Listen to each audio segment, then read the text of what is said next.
Host 1. Welcome to the show. Today, we're diving deep into a set of study notes you provided about how to approach the Shurangama Sutra. To be honest, I've tried opening this classic before, but after the first few pages of names, locations, and terms I didn't understand, I gave up within 10 minutes. Host 2. That's a common pain point. Everyone knows there's a treasure chest inside, but most people get stuck right at the gate. Host 1. Exactly. So, our mission today is to crack this millennia-old cold case. What is the mind? Your notes give us a few key clues, some from over 2,000 years ago, and some, surprisingly, from modern-day emergency rooms. We're going to map out the suggested learning path, identify the must-see core concepts, and explore the startling connection between ancient wisdom and modern science. Host 2. Let's break it down. The first suggestion in the notes really hit home for me. It says beginners should start with whatever part they feel most connected to or interested in. Don't get bogged down in the terminology or the list of names at the start. For example, many people spend hours analyzing the opening phrase, "Thus have I heard," but the notes suggest skipping ahead. Host 1. That's a very compassionate way to start, just lighting that initial spark of interest. Host 2. True, but the notes also add a warning. If you only stay there, it's like visiting a museum and only looking at the few paintings you like.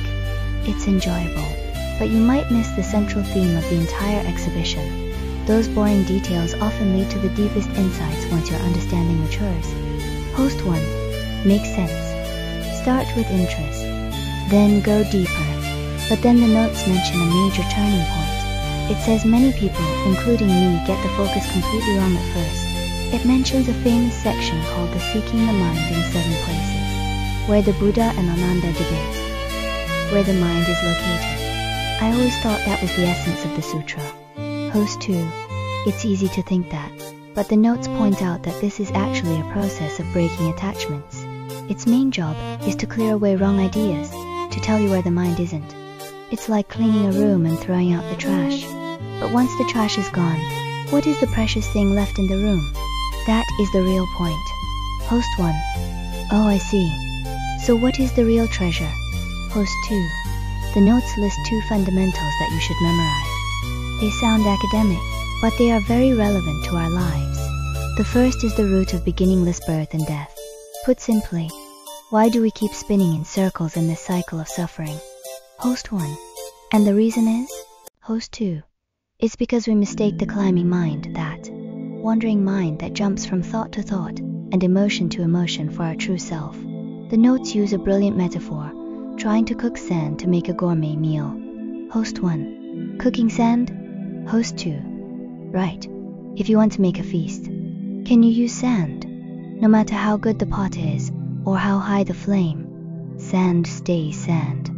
Host 1. Wait, that's counterintuitive. That wandering mind, those thoughts and feelings, isn't that who I am? I think, I feel, I plan. If that's not me, what is? Host R. That is the ultimate question. And that leads to the second fundamental, the beginningless, pure essence of Bodhi and Nirvana. Host 1. That's a mouthful. Host 2. Don't worry about the name. It refers to the fact that behind all those thoughts and emotions, we have an awareness that is eternally quiet, clear and bright. It's like a perfectly clean mirror. It can reflect all the images that come and go, but the mirror itself is never stained or taken away by those images. This capacity to see, hear and feel is the true self. Host 1. So, one is like sand, useless for cooking, no matter how hard we try. The other is like a mirror, naturally pure. We've been treasuring the sand and forgetting we are the mirror. Is that right? Host 2. Exactly. The notes say we suffer because we've forgotten this essence. Grasping the contrast between these 2 fundamentals is the first core task. The second is understanding how Ananda and the Bodhisattvas first found this mirror. These are the 2 main threads running through the entire sutra. Host 1. I think I get the concept, but it's still abstract. How do you actually feel the difference between the unchanging mirror and the changing images? Host 2. This is where the Buddha was a master teacher. He didn't just use theories, he used live demonstrations. The notes mention two classic examples. First is the opening and closing of the fist. The Buddha clenched and opened his hand repeatedly and asked Ananda, "My hand is opening and closing, but is your seeing your ability to see opening and closing with it?" Host 1. Interesting. If it were me, I'd say, "My eyes see the movement, but the act of seeing doesn't seem to move." Host 2. Exactly. Ananda got it right. He said his nature of seeing doesn't move. The hand moves, that's a changing image. But the awareness that sees it is thus unmoved. Host 1. Okay, my eyes follow the hand, but the capacity to be aware of the sight is constant. I'm starting to get it. What's the second example? Host 2. The movement of light. The Buddha shone a light to Ananda's left, then to his right. Ananda's head naturally turned to follow the light. The Buddha asked, "Your head is moving, but does your seeing move to the left and right with your head?" Ananda again realized, the head moves, but the essence of seeing does not. Host 1. That's clever. It's a direct experience showing that behind our changing physical senses, there is an unchanging observer. The notes also mention the guest and the dust metaphor, right? Host 2. Yes, that came from other enlightened disciples. They said it's like an inn. Guests come and go, but the host stays, or like dust floating in a room. The dust flies around, but the space itself never moves. Host 1. So my anxiety, my joy, even the sound of my voice right now, those are just guests and dust.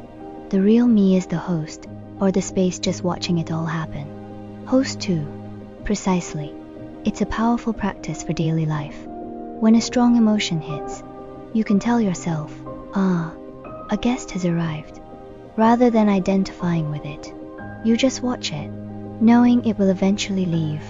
Host 1. It sounds beautiful, but let's be real.